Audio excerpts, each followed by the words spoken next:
বাবুকে আমরা কৃষ্ণ সাজাবো। কি সাজবো তুমি আজকে? কৃষ্ণ। না, ওদের ধুতিটা পরে না, ওঠা দাঁড়াও।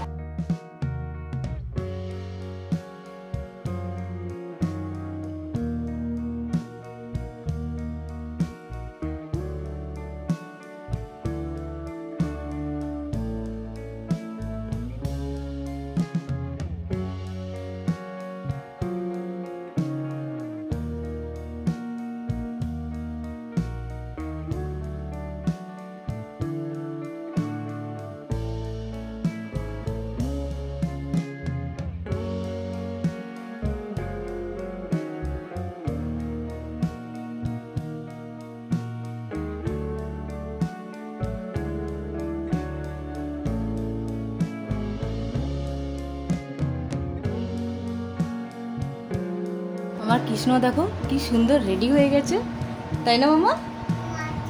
আছে, বের করো। দেখো তোমাদের কৃষ্ণর হাতে যে নুপুরটা আছে, মানে হচ্ছে এই নুপুর জোড়াটি, এটা আমার দাদু দিদা দিয়েছিল। দেখো এটা ওকে পরিয়ে দেবো। ও দেখো নিজেই পরছে, দেখো একটা কত সুন্দর লাগছে। দেখো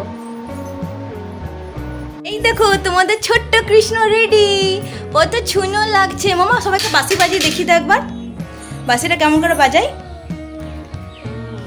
ওই দিকে কোন দিকে বাজায় একবার দেখাও সবাইকে। আর কি কি পড়েছো তুমি দেখাও, কি কি পড়েছো তুমি? টিপা পড়েছো, নুপুর পড়েছো। কে দিয়েছে এটা? দাদু আর মা দাদা, তাই? বাহ, ও চুড়ি পড়েছে বেটু। আর নিউই, ও সব নিউই। বাহ, চলো কৃষ্ণ এবার নিচে যাবে। বউ গেটটা লাগিয়ে দাও, চলে এসো। তুমি কে আগে বলো, তুমি কে? কৃষ্ণ বলে দাও, বলো বলো আগে বলো কি সেজেছো বলো বেটাই। বলো কি সেজেছো? বলো কৃষ্ণ। ওই দিকে কোথায় যাচ্ছ? ফটো তুলো, ফটো আগে বলো বলো। দাদুর কোলে বসে একটা ছবি তুলে দি, বসে দাও। বসে পড়ো, বসে পড়ো। স্থির নয় বেটা, করবে না তো? সব ক্যান্সেল। তো কোলে বসে একটা ছবি তুলে দি।